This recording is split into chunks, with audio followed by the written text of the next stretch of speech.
Sorry for that. Greetings to you all in the precious name of our Lord and Savior Jesus Christ. കർത്താവായ യേശുക്രിസ്തുവിന്റെ നാമത്തിൽ എല്ലാവർക്കും വന്ദനം അറിയിക്കുന്നു. I thank God for one more opportunity to be able to come into the presence of God this evening. ദൈവസന്നിധിയിൽ വരുവാൻ ഒരിക്കൽ കൂടെ നമുക്ക് അവസരം ലഭിച്ചോർത്ത് ഞാൻ ദൈവത്തെ സ്തുതിക്കുന്നു. The past few days have been very busy. കഴിഞ്ഞ ചില ദിവസങ്ങൾ വളരെ തിരക്കേറിയ ദിവസങ്ങളായിരുന്നു. And I actually finished preparing the presentation just now. ഈ യോഗത്തിന് തൊട്ട് മുമ്പാണ് ഇതിന്റെ പ്രസന്റേഷൻ എനിക്ക് പൂർത്തീകരിക്കാൻ ഇടയായത്.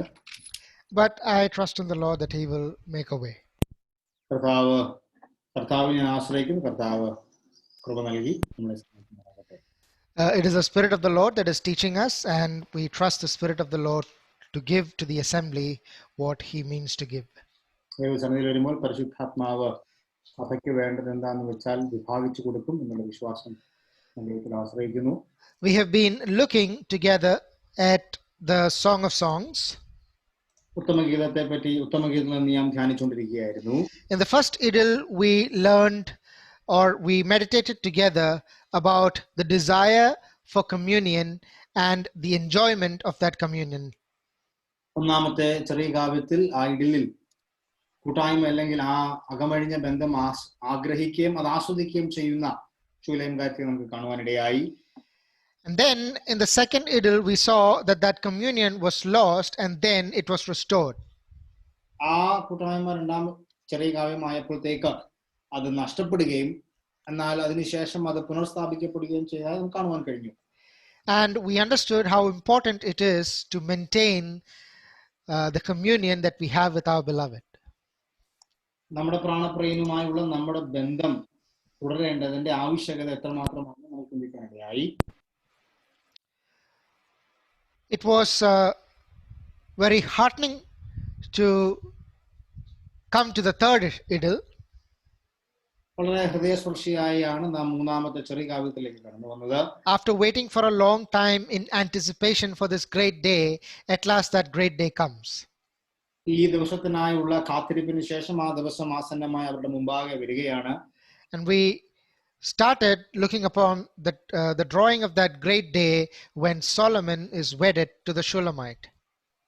ശൂലേംകാരത്തിയുമായുള്ള വിവാഹം ശലോമോന്റെ ആ വിവാഹം നടക്കുന്നതായിട്ട് നമുക്ക് കാണുവാനും ആസ്വദിക്കാനും ഇടയായി. And we saw that this third idyll was divided into three parts. ഈ മൂന്നാമത്തെ ചെറിയ കാവ്യം മൂന്ന് ഭാഗങ്ങളായി വിഭാഗിച്ചിട്ടുണ്ട്. And I have made a slight modification in the third one from last time. കഴിഞ്ഞ പ്രാവശ്യത്തെക്കാളും പ്രസന്റേഷനിൽ ചെറിയ മാറ്റം വരുത്തിയിട്ടുണ്ട്. So here the outline would be first claiming the bride. That is what we meditated last week. ഒന്നാമതായി മണവാട്ടിയുടെ മേലുള്ളതിന്റെ അവകാശം സ്ഥാപിക്കുകയും Going to fetch her bride, get her bride. മണവാട്ടിയെ തന്റെ അടുക്കിലേക്ക് കൊണ്ടുവരാനായിട്ടുള്ള തന്റെ ആ യാത്രയും. Next we find her, which God willing we will start today, is he extols her beauty. രണ്ടാമത്തെ ഭാഗത്തിൽ ആ ചെറിയ കാവ്യത്തിന്റെ രണ്ടാം ഭാഗത്തിൽ മണവാട്ടിയുടെ സൗന്ദര്യത്തെ തന്നെ ആസ്വദിക്കുകയും അതിനെ പ്രശംസിക്കുകയും ചെയ്യുന്നു. And thirdly we will look at the beloved confessing his satisfaction in their marriage. ആ കാവ്യത്തിന്റെ മൂന്നാം ഭാഗം അവരുടെ വിവാഹത്തിൽ താൻ അനുഭവിക്കുന്ന തൃപ്തി, സന്തോഷം, പൂർണ്ണത നമുക്ക് കാണുവാൻ കഴിയും. Last week I had said that the third one was fulfillment of their marriage. കഴിഞ്ഞ ആഴ്ച അവരുടെ വിവാഹത്തിന്റെ പൂർത്തീകരണം എന്ന രീതിയിലാണ് ഞാൻ അതിനെ അവതരിപ്പിച്ചത്. The third point. ആ മൂന്നാമത്തെ ഭാഗം അതിന്റെ അങ്ങനെയായിരുന്നു ഞാൻ ഔട്ട്ലൈൻ കൊടുത്തിരുന്നത്. But when I went through it a few more times, the whole of chapter 4 is actually taking place sort of after the wedding. എന്നാൽ ആ നാലാം അധ്യായം മുഴുവനുമായി അവരുടെ വിവാഹത്തിന് ശേഷം നടക്കുന്ന സംഭാഷണമാണെന്നുള്ള തിരിച്ചറിവ് എനിക്കുണ്ടായി. To quickly recap what we learned last week, കഴിഞ്ഞ ആഴ്ച പഠിച്ചത് വളരെ വേഗത്തിൽ ഓടിച്ചു പോകട്ടെ. We learned that first when the procession came to claim the bride and brought the Shulamite back to Jerusalem to where the king was, it was all calm in the countryside, and suddenly an inquiry went out saying, "Who is this?" അവിടെ ഒരു വലിയ ഘോഷയാത്രയോടുകൂടെ തന്നെ മണവാട്ടി യെരൂശലേമിലേക്ക് പ്രവേശിക്കുകയും ഇത് ആരാണെന്നുള്ള ചോദ്യമൊക്കെ അവിടെ ഉയരുകയും ചെയ്തു. And then we saw that the answer was given, or rather the inquiry was, who is this that comes out of the wilderness like pillars of smoke, perfumed with all the perfumes of the merchants? Who is this? ഈ ഒരു ഘോഷയാത്രയുടെ ഘോഷയാത്രയിൽ ഇങ്ങനെ മൂറും ചന്ദനവും ഒക്കെ ആയി മൂറും ആ സൗരഭ്യവുമായിട്ട് കടന്നു വരുന്ന വ്യക്തി ആരാണെന്നുള്ള ചോദ്യം അവിടെ കാണുവാൻ നമുക്കിടയായി. Then we saw the reply that was given, behold his palanquin, in verse 7 of chapter 3. അവിടെ സകല സുഗന്ധ ചൂർണങ്ങൾ കൊണ്ട് പരിമളപ്പെട്ടിരിക്കുന്ന പുകത്തൂൺ പോലെ കടന്നു വരുന്നത് ആരാണ് എന്ന് ചോദിക്കുമ്പോൾ അവിടെ പറയുന്നു, ഇതാ behold his palanquin, palak. ഇതാ അവൻ രാജാവിന്റെ പലക്ക്. And there we observe two things, his protection and his provision for her bride, for his bride. ആ പലക്കിലൂടെ നാം കണ്ടത് രാജാവ് തന്റെ മണവാട്ടിക്ക് നൽകുന്ന ഒന്ന് സംരക്ഷണവും രണ്ട് തന്റെ കരുതലും. And then we saw the command that was given, behold the king. അതിനുശേഷം നാം കണ്ടത് അവിടെ കൊടുക്കുന്ന ഒരു ഒരു ഒരു കൽപ്പനയാണ് ഇതാ, അല്ലെങ്കിൽ അവിടെ കൊടുക്കുന്ന ഒരു പ്രസ്താവനയാണ് ഇതാ രാജാവിന്റെ എഴുന്നേൽപ്പ്. And there we saw that it was a lovely picture of our heavenly royal bridegroom. അവിടെ സ്വർഗീയമായ രാജകീയ പ്രൗഢിയോടുകൂടെ തന്നെ മണവാളൻ വന്ന് നിൽക്കുന്നതായിട്ട് നമുക്ക് കാണുവാനിടയായി. We saw that it was the day of the king. അത് രാജാവിന്റെ ദിവസം. We saw that it was not just the day of the king, it was also the day of the king of peace, King Solomon. അത് രാജാവിന്റെ ദിവസം എന്ന് മാത്രമല്ല, സമാധാനത്തിന്റെ രാജാവായ ശലോമോന്റെ ദിവസം കൂടെ. It is not just the day of the king of peace, it is also the day of the royal bridegroom. The crown that he is wearing is not a political or a martial crown, but it is a wedding crown. സമാധാനത്തിന്റെ രാജാവിന്റെ ദിവസം മാത്രമല്ല, രാജകീയമായ മണവാളന്റെ അലങ്കാരത്തോടുകൂടെ താൻ ധരിക്കുന്ന കിരീടം രാഷ്ട്രീയപരമായി നീളുന്ന കിരീടമല്ല, മണവാളൻ വിവാഹത്തിൽ ഉപയോഗിക്കുന്ന കിരീടം അണിഞ്ഞുകൊണ്ട് തന്നെയാണ് താൻ അവിടെ നിൽക്കുന്നത്. He has purchased her. അവളെ മണവാട്ടിയെ താൻ വിലയ്ക്ക് വാങ്ങി. He has purified her. അവളെ താൻ വിശുദ്ധീകരിച്ചു. He has preserved her. അവളെ താൻ സംരക്ഷിച്ചു. And now he presents her to himself. അതിനുശേഷം അവളെ തനിക്കായി തന്നെ അവിടെ താൻ അവിടെ അവതരിപ്പിക്കുകയാണ്. Not only is it the day of the king and the day of the king of peace and the day of the royal bridegroom, അവിടെ രാജാവിന്റെയും അല്ലെങ്കിൽ രാജകീയമായ മണവാളന്റെയും ദിവസം മാത്രമല്ല, it is the day of the gladness of his heart. അവന്റെ ഹൃദയത്തിന്റെ ആനന്ദ ദിവസം കൂടെയാണത്. That is how chapter 3 ends. അങ്ങനെയാണ് ആ അധ്യായം അവിടെ അവസാനിക്കുന്നത്. We saw that this is the day that he was waiting for, the greatest joy of his life. ഈ ദിവസത്തിന് വേണ്ടിയാണ് അന്ന് രാജാവ് കാത്തിരുന്നത്, അവന്റെ ഹൃദയത്തിന് ഏറ്റവും ആനന്ദം നൽകുന്ന ഒരു ദിവസം. And we saw the connection with our heavenly beloved, wherein this was the day that he was waiting for, the day of the gladness of his heart, when his bride will finally be presented before him. ഈ ദിവസത്തിന് വേണ്ടി ഈ ചിത്രം നാം നമ്മുടെ മനസ്സിൽ നാം പഠിച്ചുകൊണ്ടിരുന്നപ്പോൾ നാം ഓർത്തത്, നമ്മുടെ രാജാവ്, നമ്മുടെ മണവാളനും ഈ ദിവസത്തിനായി കാത്തിരിക്കുകയും തന്നെ മണവാട്ടിയെ ഒരുക്കുകയും ചെയ്യുന്നു. One day he will come, the day of the gladness of his heart will dawn upon us, and he will call us to be with him and present to himself, without spot and without wrinkle, his lovely bride. നമ്മുടെ മണവാളന്റെ ആനന്ദ ദിവസം നമ്മളിൽ ഉദിച്ച് അവന്റെ കളങ്കമില്ലാത്ത ഊനമില്ലാത്ത മണവാട്ടിയായി തനിക്ക് തന്നെ അവൻ അവതരിപ്പിക്കുവാൻ പോകുന്ന ദിവസം ഏറ്റവും ആസന്നമായിരിക്കുന്നു. And with that is how we finished last week. ഈ ചിന്തയോടുകൂടിയാണ് കഴിഞ്ഞ ആഴ്ച നമുക്ക് അവസാനിപ്പിക്കാൻ ഇടയായത്. And then we go on to chapter 4. നാലാമത്തെ അധ്യായത്തിലേക്ക് നമ്മുടെ ശ്രദ്ധയെ നാം തിരിക്കുകയാണ്. And in chapter 4 verse 1 to chapter 5 verse 1, the beloved is speaking most of the time. നാലാം അധ്യായത്തിന്റെ 1-ാം വാക്യം മുതൽ 5-ാം അധ്യായത്തിന്റെ 1-ാം വാക്യം വരെ മണവാളൻ പ്രിയനാണ് അവിടുത്തെ സംഭാഷണം മുഴുവൻ നടത്തുന്നതായി നമുക്ക് കാണുവാൻ കഴിയുന്നത്. There is an unfortunate chapter division after verse 16 of chapter 4. There is an unfortunate chapter division before chapter 5. അഞ്ചാം അധ്യായത്തിന് മുമ്പാകെ പ്രതീക്ഷിക്കാത്ത ഒരു വിഭാഗം ഒരു വിഭജനം കൂടെ അവിടെ കാണുവാൻ നമുക്ക് കഴിയും. Actually, chapter 5 and verse 1 should have come in chapter 4. അഞ്ചാം അധ്യായത്തിന്റെ ഒന്നാം വാക്യം നാലാം അധ്യായത്തിൽ ഉൾക്കൊള്ളുകയും ചെയ്യേണ്ടതാണ്. Chapter 5 and verse 2, it is the beginning of the next section. കാരണം അഞ്ചാം അധ്യായത്തിന്റെ രണ്ടാം വാക്യം അടുത്ത വരുന്ന ചെറുകാവ്യത്തിന്റെ ആരംഭമാണ്. 5 and verse 1 is actually the continuation of what is being said in chapter 4. നാലാം അധ്യായത്തിന്റെ തുടർച്ചയായിട്ടാണ് അഞ്ചാം അധ്യായത്തിന്റെ ഒന്നാം വാക്യം വരുന്നത്. അതുകൊണ്ടാണ് ഞാൻ പറഞ്ഞത് നാലാം അധ്യായത്തിൽ അവസാനം അഞ്ചാം വാക്യത്തിന്റെ ഒന്നാം വാക്യം ഉൾക്കൊള്ളണം എന്ന്. Right. And we see that throughout chapter 4 verse 1 to chapter 5 verse 1, most of the time the beloved is speaking. ഞാൻ പറഞ്ഞതുപോലെ നാലാം അധ്യായത്തിന് ഒന്നാം വാക്യം മുതൽ അഞ്ചാം അധ്യായത്തിന് ഒന്നാം വാക്യം വരെ അതിന്റെ സംഭാഷണം മുഴുവനും മണവാളനാണ് നയിക്കുന്നത്. Most of the time. ഒട്ടുമിക്ക സാഹചര്യങ്ങളും മണവാളന്റെ സംഭാഷണമാണ്. And we have divided it into 2 sections only for our convenience. നമ്മുടെ പഠനത്തിന് ഉതകുന്ന രീതിയിൽ അതിനെ 2 ഭാഗമായി വിഭജിച്ചിട്ടുണ്ട്. We hear the bridegroom expressing to his loved ones the feelings of his heart toward her. മണവാളൻ തന്റെ ഹൃദയത്തിന്റെ വികാരങ്ങൾ, സ്നേഹത്തിന്റെ ആ കാര്യങ്ങളൊക്കെ മണവാട്ടിയോട് താൻ അവതരിപ്പിക്കുകയും പറയുകയും ചെയ്യുന്നു. Now the Shulamite is now not just his fiancée but his married wife.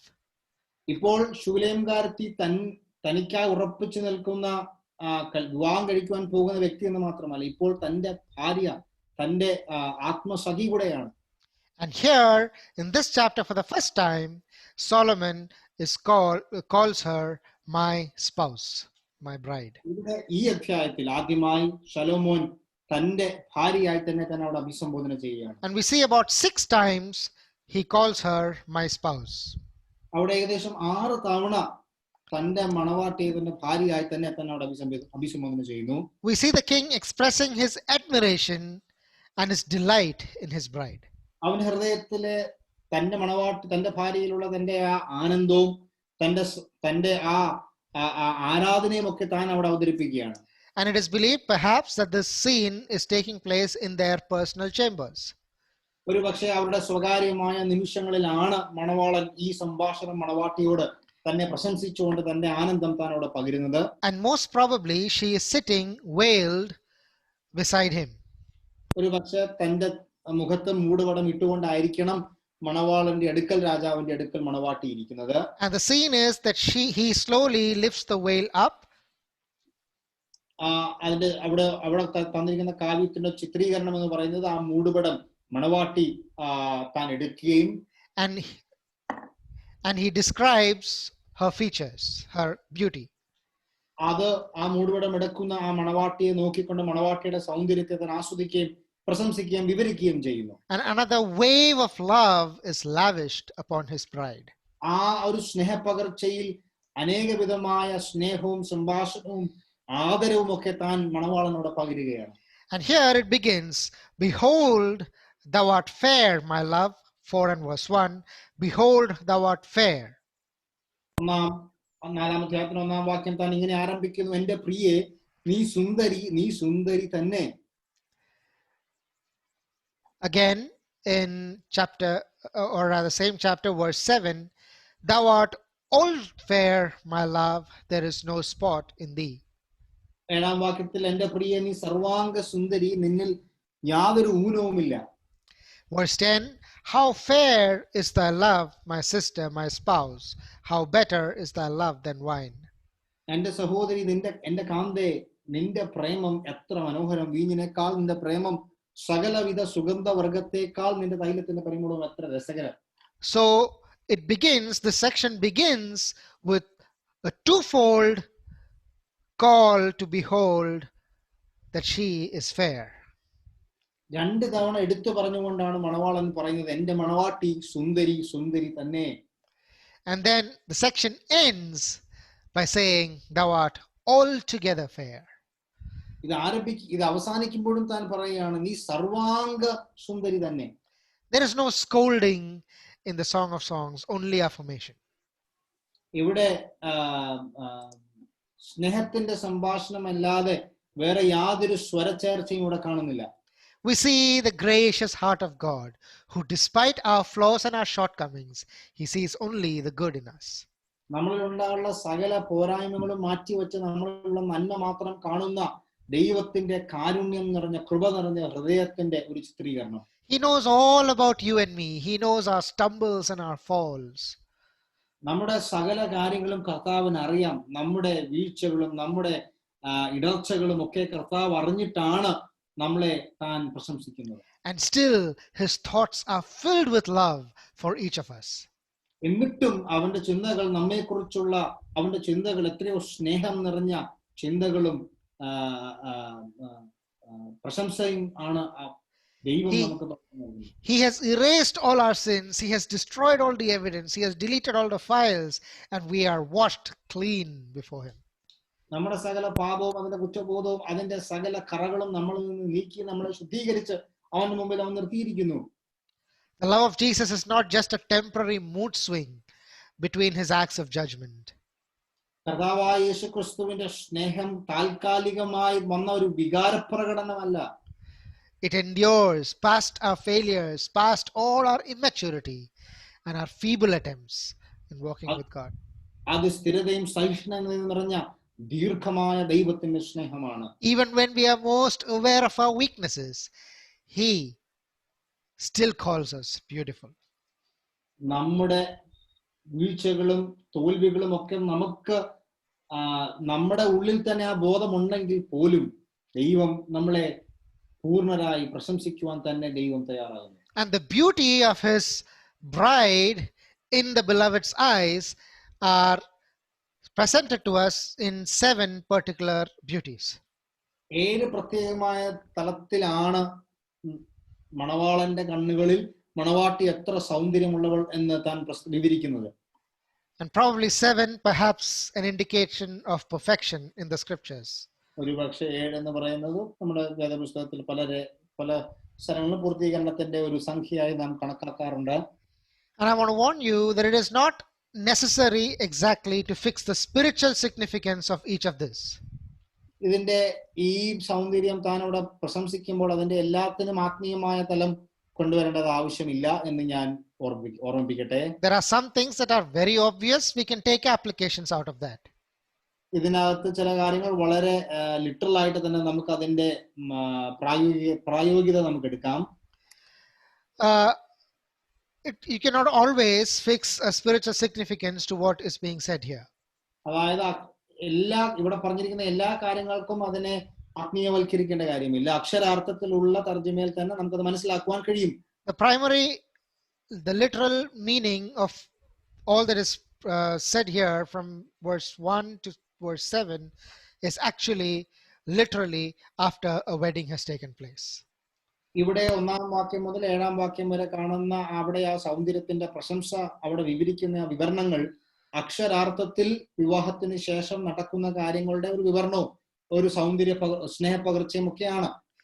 But as believers we can look up and down the scriptures to see what particular things are associated with the spiritual beauty and excellence of our character in the eyes of our bridegroom. എന്നാൽ ആത്മീയമായ തലത്തിൽ നാം നമ്മുടെ വേദപുസ്തകത്തിൽ അങ്ങോളം ഇങ്ങോളം കാണുന്ന ചില വാക്യശകലങ്ങളിൽ വേദഭാഗങ്ങളിൽ നമ്മുടെ സൗന്ദര്യം നമ്മുടെ മണവാളന്റെ കൺമുമ്പിൽ എങ്ങനെയായിരിക്കുന്നു എന്നുള്ളത് ഓർക്കുവാനും ചിന്തിക്കുവാനും കഴിയുന്നതാണ്. Surely this passage can motivate us to learn that, but we don't get that directly out of this passage. ഒരുപക്ഷെ ഈ ഭാഗത്തിൽ നിന്ന് അത് പഠിക്കുവാനുള്ള പ്രോത്സാഹനം നമുക്ക് ലഭിക്കുമെങ്കിലും ഈ ഭാഗത്തു നിന്ന് അതിനെ ആത്മീയവൽക്കരിക്കേണ്ട കാര്യമില്ല എന്ന് ഞാൻ കരുതുന്നു. So first he talks about her eyes. ഒന്നാമതായി തന്റെ കണ്ണുകളെ പറ്റി താൻ ഇവിടെ വിവരിക്കുന്നു.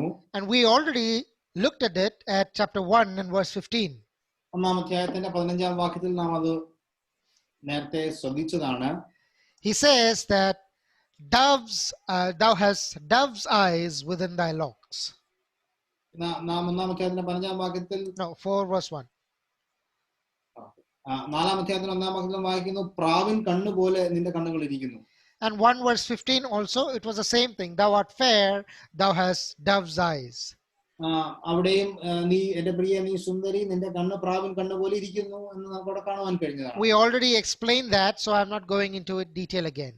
അത് ഞാൻ വിവരിച്ചാണ്, ഞാൻ അതിന്റെ വിശകലനത്തിലേക്ക് വീണ്ടും കയറുന്നില്ല. Just to remind you that unlike the eagle's eyes or the hawk's eyes, the dove can only focus on one thing at a time.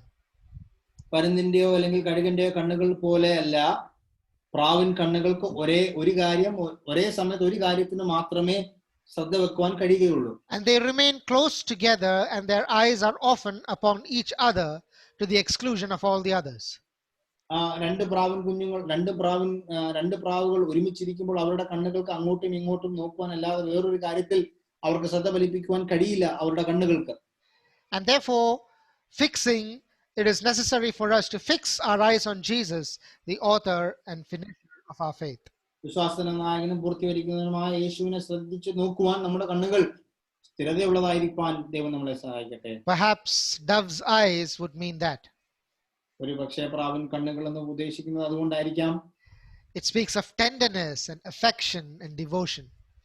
അവിടെ ലാളനത്തിന്റെയും ആർദ്രതയുടെയും ഒക്കെ ഉള്ള ഒരു സൂചകമായ ഇവിടെ പ്രാവിൻ കണ്ണുകളെ നമുക്ക് കാണുവാൻ കഴിയും. And then let me move on quickly. I don't want to dwell too much there. ഞാൻ മുൻപോട്ട് വളരെ വേഗത്തിൽ കടന്നു പോകട്ടെ. He then describes her hair. അതിനുശേഷം അവളുടെ മുടിയെപ്പറ്റി തന്റെ മുടിയെപ്പറ്റി താൻ അവിടെ പ്രസ്താവിക്കുന്നു. Hair is a woman's glory. നമുക്കറിയാം തലമുടി എന്നുള്ളത് സ്ത്രീകളുടെ മഹത്വമായി തന്നെ നമുക്ക് ചിത്രീകരിക്കാൻ കഴിയും. And here he describes thy hair is as a flock of goats that appear from Mount Gilead. നിന്റെ തലമുടി ഗിലെയാദ് മലഞ്ചെരുവിൽ കിടക്കുന്ന കോലാട്ടിൻ കൂട്ടം പോലെയാകുന്നു. The mountains of Gilead were east of Jordan. Gilead പർവ്വതം എന്ന് പറയുന്നത് യോർദാന് കിഴക്കുള്ള സ്ഥലമായിരുന്നു. And a multitude of black goats grazing and resting on the slopes of Mount Gilead, and their black shiny hair would be glistening in the evening sun. അവിടെ കറുത്ത കോലാട്ടുകുറ്റന്മാർ അവിടെ വളരെ ആ Gilead പർവ്വതത്തിൽ മെയ്യുകയും അതിന്റെ ഒരു സൗന്ദര്യം ഈ സൂര്യന്റെ കിരണം കൊണ്ടൊക്കെ റിഫ്ലക്റ്റ് ആയി കാണുവാൻ സാധിക്കുന്നതാണ്. And when you look upon it from a distance in a particular way, you see that a black like a hair that those lambs on those goats on the mountain, they look like that. വളരെ പ്രത്യേകമായ രീതിയിൽ ഒരു പ്രത്യേകമായ സമയത്തൊക്കെ നോക്കുമ്പോൾ ഈ കറുത്ത കോലാട്ടുകുറ്റന്മാരുടെ ആ രോമമൊക്കെ ഒരു കറുത്ത നിഴൽ പോലെ റിഫ്ലക്ഷൻ പോലെ കാണുവാൻ കഴിയും. So that is perhaps what Solomon is describing here. Thy hair is as a flock of goats that appear from Mount Gilead. ഒരുപക്ഷെ അത് മനസ്സിൽ കണ്ടുകൊണ്ടായിരിക്കണം താൻ ഇവിടെ പറഞ്ഞിരിക്കുന്നത് നിന്റെ തലമുടി ഗിലെയാദ് മലഞ്ചെരുവിൽ കിടക്കുന്ന കോലാട്ടിൻ കൂട്ടം പോലെയാകുന്നു. And then he goes on to say about her teeth. അതിനുശേഷം തന്റെ പല്ലുകളെ പറ്റി താൻ പ്രസ്താവിക്കുന്നു. From the blackness of goats to the whiteness of freshly shorn and bathed sheep. തന്റെ കറുത്ത കോലാട്ടുകുറ്റന്മാരിൽ നിന്ന് ആ ചിത്രം കുറച്ചുകൂടെ വെളുത്ത് റിഫ്ലക്റ്റ് ആകുന്ന ഷൈനി ആയിട്ടുള്ള ആ പല്ലുകളിലേക്ക് താൻ ശ്രദ്ധ കേന്ദ്രീകരിക്കുന്നു. All her teeth are smooth and symmetrical. അവളുടെ പല്ലുകൾ എല്ലാം വളരെ സ്മൂത്ത് ആയിട്ടും വളരെ മനോഹരമായിട്ടും ഇരിക്കുന്നു. All are equally paired. എല്ലാത്തിനും ഒരേ അളവും ഒരേ സൈസുമാണ്. Equally paired. Each of it has its twin. ഒരു പല്ല് സമം എന്നുള്ള രീതിയിൽ തന്നെ പെയർ ആയിട്ട് തന്നെ അവിടെ ഇരിക്കുന്നു. There is none that is lost. എല്ലാ പല്ലുകൾക്കും ഓരോ ഇണ വെച്ചുകൊണ്ട് ഒന്നിനും ഏകയായി അല്ലെങ്കിൽ നഷ്ടപ്പെട്ടിരിക്കുന്നില്ല. So there is completeness. അത് പൂർണ്ണമായി തന്നെ തന്റെ ആ പല്ലുകൾ അവിടെ നിലകൊള്ളുന്നു. So while the bridegroom here describes the beauty of the teeth of his love, തന്റെ ആ സ്നേഹത്തിൽ പകർച്ചയിൽ തന്റെ ആ പല്ലുകളെ പറ്റിയൊക്കെ താൻ അവിടെ വിവരിക്കുമ്പോൾ, in contrast, it is good for us to look at what Jehovah describes for the teeth of the ungodly. അഭക്തരുടെ പല്ലുകളെ പറ്റി വിവരിക്കുന്ന യഹോവയുടെ വാക്കുകൾ എന്ന് ശ്രദ്ധിക്കുന്നത് നന്നായിരിക്കും. Psalm 57 and verse 4 gives us this contrast. സങ്കീർത്തനം 57 അധ്യായത്തിന്റെ 1 വാക്യത്തിൽ Verse ഇതിന്റെ 4. 57 നാലാം വാക്യം. 57 അധ്യായത്തിന്റെ 4 വാക്യത്തിൽ ഇതിന് വിപരീതമായുള്ള കാര്യം അവിടെ പ്രസ്താവിക്കുന്നതായി നമുക്ക് കാണുവാൻ കഴിയും. The ungodly, their teeth are like spears and arrows, and their tongue a sharp sword.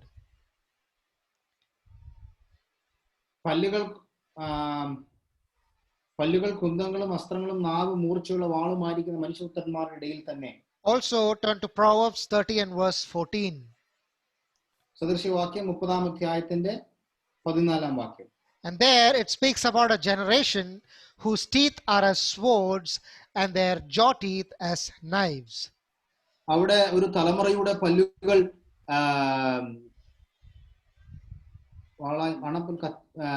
വാളായും കത്തിയായും ഒക്കെ ഇരിക്കുന്ന ഒരു തലമുറ എന്നുള്ള വിവരണം നമുക്ക് കാണുവാൻ കഴിയും.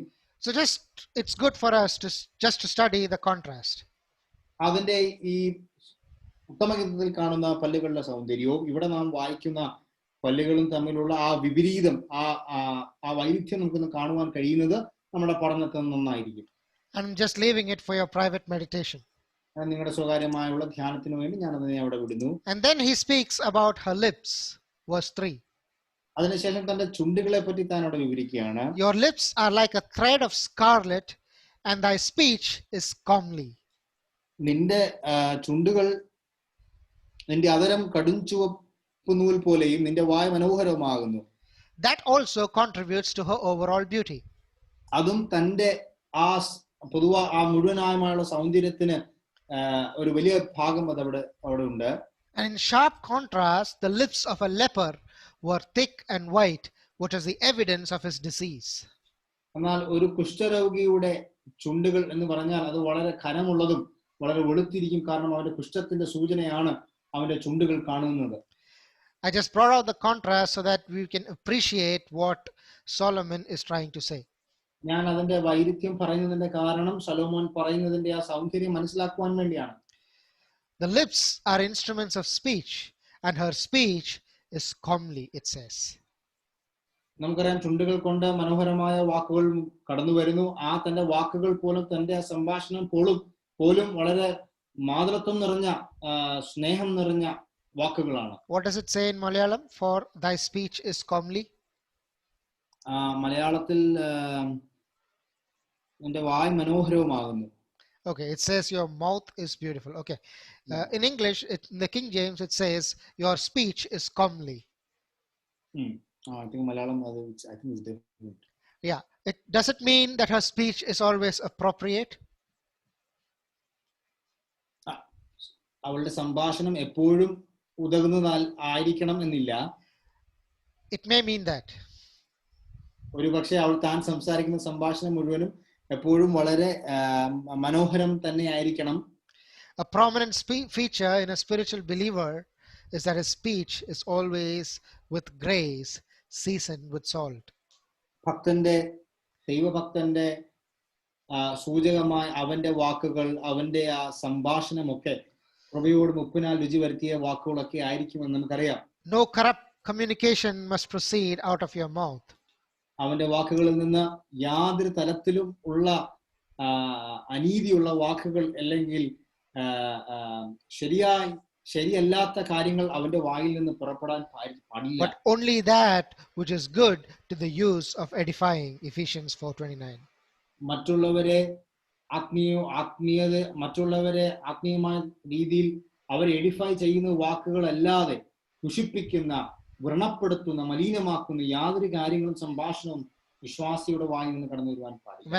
When our heavenly bridegroom looks upon us, may he be able to say to us, your speech is comely.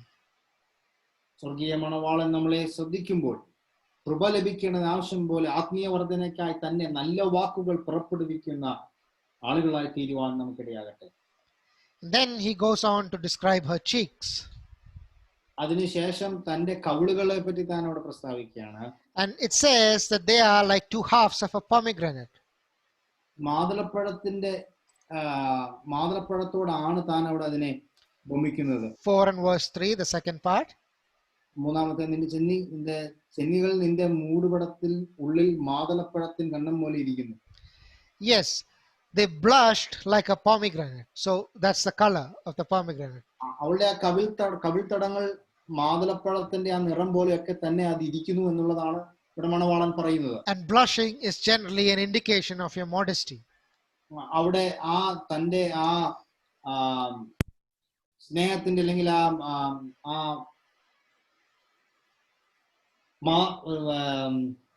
modesty അല്ലെങ്കിൽ വിനയത്തിന്റെ ഒരു സൂചകമായിട്ടാണ് അവിടെ ആ കവിൾത്തടങ്ങൾ മാതളപ്പഴം പോലെ ഇരിക്കുന്നു എന്നൊക്കെ കാണുവാൻ കഴിയുന്നത്. So Jehovah once complained that his people were not ashamed, neither could they blush. ഒരിക്കൽ യഹോവ താൻ പരാതി പറഞ്ഞിട്ടുണ്ട്. Let's read that passage. Jeremiah chapter 8 and verse 12. I don't know how it is in Malayalam. Jeremiah chapter 8 and verse 12. യെരമ്യാവിന്റെ പ്രവചനം 8-ാം അധ്യായത്തിന്റെ 12-ാം വാക്യത്തിൽ യഹോവയായ ദൈവം പറയുന്ന ഒരു പരാതി തന്നെ ജനത്തെ പറ്റി നാം ഇങ്ങനെ വായിക്കുന്നു: മ്ലേച്ഛത പ്രവർത്തിച്ചുകൊണ്ട് അവർ ലജ്ജിക്കേണ്ടി വരും, അവർ ഒരിക്കലും ലജ്ജിച്ചിട്ടില്ല, നാണം അറിഞ്ഞിട്ടുമില്ല. Yes, they were not. In English that same word is used. 8 and verse 12, it says like this: were they ashamed when they had committed abomination? Nay, they were not at all ashamed, neither could they blush. അവര് ലജ്ജിച്ചിട്ടുമില്ല, നാണം അറിഞ്ഞിട്ടുമില്ല. അവിടെ ഒരു നാണം, ഒരു വിനയത്വം ഒന്നും അവിടെ ഇല്ലാത്ത ഒരു ജനം. The world may despise such sensitivity. They glory in their coarseness. ഒരു പക്ഷെ ലോകം ഇതുപോലെയുള്ള ആ സ്നേഹം നിധിയായി നിറഞ്ഞിരിക്കുന്ന ആ കവിൾത്തടങ്ങൾ അല്ലെങ്കിൽ ആ വിനയം ഒക്കെ ലോകത്തിന് വെറുപ്പായിരിക്കാം. സെൻസിറ്റീവ് ആയിട്ട് ഇങ്ങനെ നാണിക്കുന്നതില്ലേ, അതിൽ that is something not it's something that is despised by the world. നാണം വിനയത്വമുള്ള കവിൾത്തടങ്ങൾ അല്ലെങ്കിൽ അങ്ങനെയുള്ള സ്വഭാവം നാം പ്രകടിപ്പിക്കുമ്പോൾ അത് ചിലപ്പോൾ ലോകത്തിന് വെറുപ്പായിരിക്കാം. But modesty is pleasing in the eyes of the beloved. എന്നാൽ ആത്മാർത്ഥമായുള്ള വിനയം, ആ മിതത്വമൊക്കെ ദൈവം അംഗീകരിക്കുകയും ആസ്വദിക്കുകയും ചെയ്യുന്നു. Okay, let's go ahead. Then he speaks of her neck. അതിനുശേഷം മണവാട്ടിയുടെ കഴുത്തിനെ പറ്റിയൊക്കെ താനോട് പ്രസ്താവിക്കുന്നു. He compares it to the Tower of David. അവിടെ ദാവീദിന്റെ ഗോപുരത്തിനോട് താൻ അതിനെ ഉപമിക്കുകയാണ്. And it was a lofty marble tower erected by his father David. ശലോമോന്റെ ആ ദാവീദിന്റെ ഗോപുരം ഒരു വലിയ വെള്ളിക്കല്ല് കൊണ്ട്, ആ ഒരു വെണ്ണക്കല്ല് കൊണ്ട് തന്നെ ഉണ്ടാക്കിയിരിക്കുന്ന ഒരു വലിയ ഗോപുരമാണ്. And there the glittering shields of the warriors would be suspended as an indication of the nation's strength. അവിടെ ആ ഗോപുരത്തിലാണ് വീരന്മാരുടെ പരിചകൾ അവിടെ തൂക്കി, ആ സ്വർണ പരിചകളൊക്കെ അവിടെ തൂക്കി രാജ്യത്തിന്റെ ശക്തി സൂചകമായി കാണിക്കുവാൻ വേണ്ടി അവിടെ ആ ഗോപുരത്തിൽ തൂക്കിയിടും. And those shields would glisten in the sun. ആ പരിചകൾ അല്ലെങ്കിൽ ആ പരിചകളൊക്കെ സൂര്യന്റെ കിരണം കൊണ്ട് റിഫ്ലക്ട് ആകാൻ ചാൻസ് ഉണ്ട്. And that is the idea here. The neck of the Shulamite, all decked with gold ornaments, is similar. He is comparing it to the Tower of David, upon which 1,000 shields hung. അവിടെ സർവ മണവാട്ടിയുടെ സകലവിധമായുള്ള അലങ്കാരത്തോടും കൂടി ഇരിക്കുന്ന മണവാട്ടിയുടെ ആ കഴുത്ത് ദാവീദിന്റെ ഗോപുരത്തോടൊക്കുകയാണ്. ആ ദാവീദിന്റെ ഗോപുരത്തിൽ തൂക്കിയിട്ടിരിക്കുന്ന ആ സ്വർണ പരിചകൾ എങ്ങനെ ഇരിക്കുന്നു അതുപോലെ തന്നെയാണ് മണവാട്ടിയുടെ കഴുത്ത് കാണുന്നതായിട്ട് നമുക്ക് അവിടെ കാണുവാൻ കഴിയും. And then I'm skipping verse 5. 5-ാം വാക്യം ഞാൻ അതിനെ കടന്ന് മുൻപോട്ട് പോകുന്നു. And verse 6 it says, until the day break and the shadows flee away, I will get me to the mountain of myrrh and to the hill of frankincense. വഴിയിലാറി നിഴൽ കാണാതെയാകുവോളം ഞാൻ മൂറൻ മലയിലും കുന്നിലും ചെന്നിരിക്കാം. Right, the mountain of myrrh and the hill of frankincense. മൂറൻ മലയിലും കുന്തിരിക്ക കുന്നിലും. Right, thank you. Commentators are actually divided on who is actually speaking here. ഈ 6-ാം വാക്യത്തിന്റെ സംഭാഷണം ആരാണ് സംസാരിക്കുന്നത് എന്നുള്ളത് പലതരത്തിലുള്ള വിഭാഗിതകളുണ്ട്. Many believe that this is spoken by the beloved. അനേകർ വിശ്വസിക്കുന്നത് ഇത് പ്രിയനാണ് സംസാരിക്കുന്നത്. As a continuation, because the verses before and after are spoken by the beloved. കാരണം ഇതിനു മുമ്പും അതിനുശേഷമുള്ള വാക്യങ്ങൾ ആ മണവാളനാണ് സംസാരിക്കുന്നത്. And all is fragrant, sweet and delightful when the beloved thinks about the beauties of his wife. അതിനൊരു കാരണം മണവാട്ടിയുടെ തന്റെ കാന്തയുടെ സൗന്ദര്യത്തെ പറ്റി ധ്യാനിക്കുമ്പോൾ ചിന്തിക്കുമ്പോൾ അത് സൗരഭ്യം നിറഞ്ഞ മൂറൻമല പോലെയും കുന്തിരിക്ക കുന്നുപോലെയൊക്കെ ഇരിക്കുന്നു എന്നുള്ളത് ആ സംഭാഷണത്തിന് തുടർച്ചയായിട്ട് നമുക്ക് ചിന്തിക്കുവാൻ കഴിയും. Until the dawn comes, till the shadows flee away, he says, I will get me to the mountain of myrrh and the hill of frankincense. He wants to be there. കാരണം താൻ പറയുന്നത് വെയിലാറി നിഴൽ കാണാതെ ആകുവോളം ഞാൻ ഇവിടെ ഈ മലയുടെ ചുറ്റും ഈ സൗന്ദര്യം നിറഞ്ഞ ഈ കുന്തിരിക്കത്തിന്റെ ഈ മൂറൻ മല പോലെ ഞാൻ അവിടെ ഇരുന്നോളാം എന്നാണ് താൻ അവിടെ പറയുന്നത്. I want to be here. This is where he enjoys. ഇവിടെയാണ് എനിക്ക് ഇരിക്കേണ്ടത്, ഇവിടെയാണ് ഞാൻ ആസ്വദിക്കുന്നത്. But then many others believe that this verse is spoken by the bride. എന്നാൽ വേറെ ചിലർ വിശ്വസിക്കുന്നത് ഇത് മണവാട്ടിയുടെ വാക്കുകൾ ആണ് എന്നുള്ളതാണ്. Just like many places in this whole book, we often can think both ways because we don't have proof in the text as to who is speaking. എന്നാൽ ഈ സംഭാഷണത്തിൽ ഈ പ്രത്യേക പദപ്രയോഗം ഈ പ്രസ്താവന ആരാണ് പറയുന്നുള്ളത് നമുക്ക് വ്യക്തമായ തെളിവ് ലഭിക്കാൻ കഴിയുന്നില്ല. So if she is saying it, then that is where she wants to be. ഇവിടെയാണ് if the bride indeed is saying this, it means that is where she wants to be. മണവാട്ടിയാണ് ഇത് സംസാരിക്കുന്നതെങ്കിൽ മണവാട്ടി ആഗ്രഹിക്കുന്ന ഈ സ്ഥലത്ത് തന്നെയാണ് തനിക്കും ആനന്ദം കണ്ടെത്തേണ്ടത്. She has made a life-changing decision to go ahead with this beloved. ഇവിടെ തന്റെ മണവാളനുമായി തന്റെ ആ ജീവിതം ആസ്വദിക്കാൻ തന്നെ അവിടെ ആഗ്രഹിക്കുന്നു. From this point forward, she will never be the same. ഈ ഒരു പ്രത്യേകമായ വിവാഹത്തിന് ശേഷം തന്റെ ജീവിതം പഴയതുപോലെ അല്ല. His love has conquered her. അവന്റെ സ്നേഹം തന്നെ കീഴടക്കിയിരിക്കുന്നു. And with fresh determination, she wants to go to the mountain of myrrh and the hill of frankincense. അവിടെ ഒരു പുനർസ്ഥാപിച്ച തന്റെ ഒരു ദൃഢനിശ്ചയത്തോടുകൂടെ താൻ ഈ മൂറൻ മലയിലും ഈ കുന്തിരിക്കത്തിന്റെ കുന്നിലും പോയി ഇരിക്കുവാൻ താൻ ആഗ്രഹിക്കുന്നു. But as far as the church is concerned, and as far as an individual believer is concerned, the mountain of myrrh and the hill of frankincense has a special place in the heart of our beloved. എന്നാൽ സഭയെ സംബന്ധിച്ചിടത്തോളം വിശ്വാസികളെ സംബന്ധിച്ചിടത്തോളം മൂറൻ മലയും കുന്തിരിക്കത്തിന്റെ കുന്നും നമ്മുടെ മണവാളനെ സംബന്ധിച്ച് തന്റെ ഹൃദയത്തോട് വളരെ അടുത്ത് നിൽക്കുന്ന വസ്തുതകളാണ്. This is the place where he paid the price for his bride. കാരണം ഈ ഒരു സ്ഥലത്ത് വെച്ചാണ് മണവാട്ടിക്ക് വേണ്ടി ഒരു വില കൊടുത്തത്. Frankincense and myrrh, they are almost mentioned equal times in the scripture. മൂറും കുന്തിരിക്കവും ഏകദേശം ഒരേ കണക്കിൽ തന്നെ വേദപുസ്തകത്തിൽ രേഖപ്പെടുത്തിയിട്ടുണ്ട്. And each of these is a very fragrant gum or resin from the bark of the tree and shrubs. ഇത് മരങ്ങളിൽ നിന്ന് വരുന്ന ആ സൗരഭ്യം നൽകുന്ന ആ വസ്തുക്കൾ തന്നെയാണെന്ന് നമുക്കറിയാം. Both are sweet to the smell but bitter to the taste.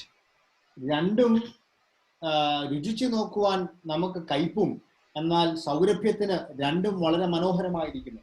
And both are mentioned for the first time in Exodus chapter 30. രണ്ടും ആദ്യമായി പുറപ്പാട് പുസ്തകം 30-ാം അധ്യായത്തിൽ രേഖപ്പെടുത്തിയിട്ടുണ്ട്. Myrrh is mentioned in connection with the holy anointing oil.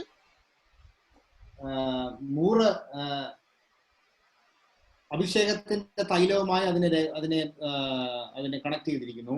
And frankincense is mentioned in connection with the holy incense. അവിടെ കുന്തിരിക്കം അവിടെ ദേവാലയത്തിൽ ഇരിക്കുന്ന ആ സൗരഭ്യത്തിനെ വേണ്ടി അത് അവിടെ പ്രസ്താവിച്ചിരിക്കുന്നു. It's a very lovely thing. അവിടെ ധൂപപീഠത്തിന് സമമായിട്ടാണ് അവിടെ കുന്തിരിക്കത്തിനെ ഉപയോഗിച്ചിരിക്കുന്നത്. There are 4 ingredients in both the holy anointing oil and the holy incense. അവിടെ ഉള്ള ആ അഭിഷേക തൈലത്തിനും ധൂപപീഠത്തിനും 4 പ്രത്യേകമായ ഘടകങ്ങൾ അവിടെ ഉണ്ട്. And of the 4 ingredients, the holy anointing oil in myrrh is mentioned first. ഈ രണ്ട് കാര്യങ്ങളിലും No. Of the ingredients in the holy anointing oil, myrrh is mentioned first. both the No.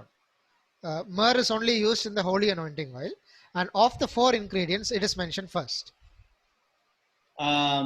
Abhisheka തൈലത്തിന് 4 ingredients mention ചെയ്തിട്ടുണ്ട്, പ്രസ്താവിച്ചിട്ടുണ്ടെങ്കിൽ അതിൽ ആദ്യമായി പ്രസ്താവിച്ചിരിക്കുന്നത് മൂറാണ്. And of the 4 ingredients in the holy incense, frankincense is mentioned last. സുഗന്ധധൂപത്തിന് അവിടെയുള്ള ആ 4 ഇൻഗ്രീഡിയൻസിന് ഏറ്റവും അവസാനം പ്രസ്താവിച്ചിരിക്കുന്നത് കുന്തിരിക്കമാണ്. And some godly men of God, they call them the alpha and omega of fragrances of that chapter.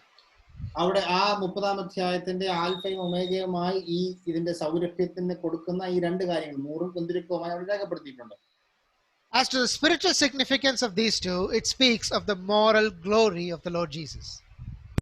ഇതിന്റെ രണ്ടിന്റെ ആത്മീയമായ വീക്ഷണം എന്ന് പറയുന്നത് കർത്താവായ യേശുക്രിസ്തുവിന്റെ ധാർമ്മികമായ മഹത്വത്തെ കാണിക്കുന്നു. He is the only one who is morally glorious. ധാർമ്മികമായ ഏറ്റവും മഹത്വപ്പെട്ടിരിക്കുന്ന നമ്മുടെ കർത്താവായ യേശുക്രിസ്തു മാത്രമാണ്. Other men may be morally attractive or morally exemplary. മറ്റുള്ളവർ ധാർമ്മികമായി ചിലപ്പം പ്രശംസിക്കപ്പെടുവാനൊക്കെ ഉള്ള ആളുകളായിരിക്കാം. But there is only one man who ever had moral glory. എന്നാൽ ധാർമ്മികമായി തന്നെ മഹത്വം ഉൾക്കൊണ്ട് അത് പ്രകടിപ്പിച്ച ഒരു വ്യക്തിത്വം മാത്രമേ ഉള്ളൂ. And that is our beloved Lord Jesus Christ. അത് നമ്മുടെ പ്രിയനും കർത്താവായ യേശുക്രിസ്തു മാത്രമാണ്. And the mountain of myrrh and the hill of frankincense reminds a believer of the climax of his moral glory, Mount Moriah. ഈ മൂറിൻ കുന്നും മലയും കുന്തിരിക്കത്തിന്റെ കുന്നും അവന്റെ ധാർമ്മികമായ മഹത്വത്തിന്റെ ആ പൂർത്തീകരണം നമ്മളെ ദർശിപ്പിക്കുന്നതാണ്. When you follow the footsteps of his lovely life, his fragrant life, at last you will end up on Mount Calvary. അവന്റെ സൗരഭ്യം നിറഞ്ഞ ജീവിതത്തിന് പിന്തുടരുവാൻ നാം പോയാൽ കാൽവരിയുടെ മലമുകളിലേക്ക് നമുക്ക് എത്തുവാൻ കഴിയും. That is where myrrh and frankincense was poured out in its purest form. അവിടെയാണ് മൂറും കുന്തിരിക്കവും അതിന്റെ പൂർണ്ണമായ രൂപത്തിൽ ദൈവത്തിനായി ഒരുക്കപ്പെട്ടത്. And together with the bride we can say, I will get myself until the shadows flee away. I will get me to the mountain of myrrh and to the hill of frankincense. അവിടെ എനിക്ക് അവസരം ഇതെല്ലാം കഴിഞ്ഞതിന് ശേഷം ഞാൻ ഈ മലയുടെ മുകളിലേക്ക് ചെന്ന് അവിടെ മൂറും കുന്തിരിക്കവും സൗരഭ്യം നൽകുന്ന ആ കർത്താവിന്റെ മലയിലേക്ക് ഞാൻ ചെല്ലും. Because there I will find the man of Calvary. കാരണം അവിടെ കാൽവറിയുടെ മനുഷ്യനെ എനിക്ക് കാണുവാൻ കഴിയും. The sweet bitterness of the man of the mountain, the man of the hill. കയ്പും മാധുര്യവും ഒരുമിച്ച് കടന്നു വന്ന ആ കാൽവരിയുടെ അനുഭവം ഞാൻ അനുഭവിക്കുന്നു. We ought to get ourselves to that mountain of myrrh and the hill of frankincense and stay there until the shadows flee away. മൂറിൻ മലയും കുന്തിരിക്കത്തിന്റെ കുന്നും അത് ആസ്വദിക്കുവാൻ കഴിയുന്ന ആ സ്ഥലത്തേക്ക് ഞാൻ ചെല്ലും. Jesus, keep me near the cross. That's what the hymn writer says. നാം പാടുന്ന പാട്ടിൽ ഇങ്ങനെയാണ്, കാൽവരിയുടെ ക്രൂശിന് ഏറ്റവും അടുത്ത് എന്നെ എപ്പോഴും വെക്കണേ. In the cross be my glory ever. ക്രൂശിൽ മാത്രമാണ് എന്റെ പ്രശംസ ജീവിതകാലം മുഴുവനും. Oh, the mountain of myrrh, the hill of frankincense, how precious that is to each of us. ഈ മൂറിൻ മലയും ഈ കുന്തിരിക്കത്തിന്റെ കുന്നും നമുക്ക് എത്ര മൂല്യമുള്ളതാണ്. What lovely fragrances we get from that mountain. ആ കാൽവരിയുടെ മലയിൽ നിന്ന് നമുക്ക് ലഭിക്കുന്ന സൗരഭ്യം എത്രയോ വലുതാണ്. And then he ends his speech by saying like this. അവിടെ തന്റെ ആ സംഭാഷണം തന്നെ ഇങ്ങനെ അവസാനിപ്പിക്കുന്നു. Thou art all fair, my love, there is no spot in thee. നീ സർവാംഗ സുന്ദരി, നിന്നിൽ യാതൊരു ഊനവുമില്ല. What a special thing to say to his bride. തന്റെ മണവാട്ടിയോട് പറയുവാൻ എത്ര അതുല്യമായ കാര്യം. What a special thing for us to say to our spouses also. നമ്മുടെ വിവാഹ പങ്കാളിയോടും കൂടെ പറയുവാൻ കഴിയുന്ന മാധുര്യമേറിയ കാര്യങ്ങൾ. You see, her own life is summed up in these words: there is no flaw in thee. ആ മണവാട്ടിയുടെ ജീവിതം മുഴുവനും ഈ ഒരു ഒറ്റ വാചകത്തിൽ ഉൾക്കൊള്ളുന്നിരിക്കുന്നു. നിന്നിൽ ഒരു ഉണ്മയുമില്ല. If he had said there is no hideous scar in thee, or there is no horrible deformity in thee, we might have, even then we would have marveled. അവളിൽ മാലിന്യമൊന്നുമില്ല, അവളിൽ കുറ്റം പറയത്തക്കവണ്ണം ഒരു കാര്യവും ഇല്ല എന്ന് പറഞ്ഞാൽ പോലും നാം ഒരുപക്ഷെ അതിശയം നമുക്ക് തോന്നുമാകും. No, if he would have said there is no hideous scar or there is no horrible deformity, in, അവളിൽ വലിയ ആഴമേറിയ ഊനവും ആഴമേറിയ വളരെ ഘനമേറിയ മാലിന്യമൊക്കെ ഉണ്ട് ഇല്ല എന്ന് പറഞ്ഞാൽ പോലും അത് നമുക്ക് അതിശയം തോന്നുമാറാക്കുന്ന കാര്യമാണ്. but what he says is something much more than that. അതിനേക്കാളൊക്കെ ഉപരി ആ നെഗറ്റീവ് തലത്തിൽ നിന്നൊക്കെ മാറി he says that there is not a single spot in thee. നിന്നിൽ ഒരു കളങ്കവും യാതൊരു ഒരു തരത്തിലുള്ള ഊനവും നിന്നിലില്ല. If he had just but promised that I will remove all your spots, even then we would have been happy. അവിടെ നിന്റെ എല്ലാ മാലിന്യവും നിന്റെ എല്ലാ ഊനവും ഞാൻ നീക്കും എന്ന് പറഞ്ഞാൽ പോലും നാം സന്തോഷവാരായിരിക്കും. But when he speaks of it as something that is already done, how happy and how delightful we are. എന്നാൽ പൂർത്തീകരിച്ച് കഴിഞ്ഞതിനെ പോലെ തന്നെ അവൻ സംസാരിക്കുമ്പോൾ നാം എത്ര സന്തുഷ്ടരാണ്. He does not say, I will remove your spots. He says, I don't see any spot in you. താനോട് പറയുന്നത് നിന്നിൽ യാതൊരു ഊനവും ഞാൻ നിന്നിലുള്ള എല്ലാ ഊനവും ഞാൻ മാറ്റുമെന്നല്ല, നിന്നിൽ യാതൊരു ഊനവും ഞാൻ കാണുന്നില്ല. My beloved, that is how much the Lord has done for us. എന്റെ പ്രിയരെ, ഇത്രമാത്രം യഹോവ നമുക്ക് വേണ്ടി ചെയ്തിരിക്കുന്നു. When our beloved looks at us, he sees us pure. നമ്മുടെ പ്രാണപ്രിയൻ നമ്മളെ ദർശിക്കുമ്പോൾ നമ്മളെ വിശുദ്ധരായി തന്നെ അവൻ കാണുന്നു. When his eyes, as a flame of fire that pierces to our souls, when it looks upon us, he sees his beloved Son, and we are in Christ. ദഹിപ്പിക്കുന്ന കണ്ണുകൾ കൊണ്ട് തന്നെ അവൻ നമ്മളെ നോക്കുമ്പോൾ അവൻ നമ്മളിൽ യാതൊരു ഗുണവും കാണാതെ നമ്മളോട് അലിയുന്ന അവന്റെ ഹൃദയത്തിന്റെ സ്നേഹം. When we come to worship him, what a joy it is to come in front of a God who says, I find no spot in thee. നാം അവനെ ആരാധിക്കുവാൻ കടന്നു വരുമ്പോൾ നമ്മളിൽ ഒരു ഊനവും യാതൊരു കുറ്റവും കാണുന്നില്ല എന്ന് പറയുന്ന ഒരു പ്രാണപ്രിയന്റെ അടുക്കിലേക്ക് വന്ന് ആരാധിക്കുവാൻ നമുക്ക് നൽകുന്ന ധൈര്യവും സന്തോഷവും എത്രയോ ആഴമേറിയതാണ്. Isn't that what really causes us to worship him? അതല്ലേ ദൈവത്തെ ആരാധിക്കുവാൻ നമ്മളെ പ്രോത്സാഹിപ്പിക്കുന്ന ഘടകം? We are so aware of our impurities. We are so aware of our deformities. We are so aware of the scars that cover us. നമ്മളെ മൂടുന്ന നമ്മുടെ ഹൃദയത്തിലെ നമ്മുടെ ഭാരങ്ങൾ, നമ്മുടെ ഊനം, നമ്മുടെ കുറ്റങ്ങൾ, നമ്മുടെ കുറവുകൾ, നമ്മുടെ ഇടർച്ചകളൊക്കെ അതിനെയൊക്കെ പറ്റി നാം ബോധവൽക്കരാണ്. But praise be to God, when he looks at us, he says, I see no spot in thee. എന്നാൽ ദൈവത്തിന്റെ മഹത്വം നമ്മെ കാണുമ്പോൾ നമ്മൾ ഒരു കുറ്റവും കാണുന്നില്ല. But today, every single day, he is washing his church with the washing of the water of the word. And one day he will present us to himself without wrinkle and without spot. എന്നാൽ ഇതാ നമ്മെ എല്ലാ ദിവസവും തന്റെ വചനത്താൽ നമ്മെ കഴുകി വിശുദ്ധീകരിച്ച് തനിക്ക് തന്നെ മുൻനിർത്തേണ്ടത്, തേജസ്സോടുകൂടെ തന്നെ മുൻനിർത്തേണ്ടത്, യാതൊരു കറയും ചുളക്കവും യാതൊന്നുമില്ലാതെ ശുദ്ധമായി നിഷ്കളങ്കമായി തന്റെ മണവാട്ടിയെ താൻ തനിക്ക് വേണ്ടി നിർത്തുവാൻ പോകുന്നു. Let us close with that thought. ആ ചിന്തയോടുകൂടെ നമുക്ക് അവസാനിപ്പിക്കാം. And let us also close with the thought of telling our life partners that in spite of all the defects that I may see in you, let us look into our wife's eyes or our husband's eyes and say, you are altogether fair. My love, there is no spot in you. ആ ചിന്തയോടുകൂടെ മാത്രമല്ല നമ്മുടെ ജീവിത പങ്കാളികളോട് അവരുടെ കണ്ണുകളെ നോക്കി നിന്നിൽ എല്ലാ കുറ്റവും ഞാൻ കണ്ടുപിടിക്കുന്നതിനേക്കാളൊക്കെ ഉപരി നിന്നിൽ യാതൊരു കുറ്റവും നിന്നിൽ യാതൊരു ഊനവും ഇല്ല, ശുദ്ധമായി തന്നെ കാണുവാൻ ദൈവം നമ്മളെ ഇടയാക്കട്ടെ. May God bless these words to our heart.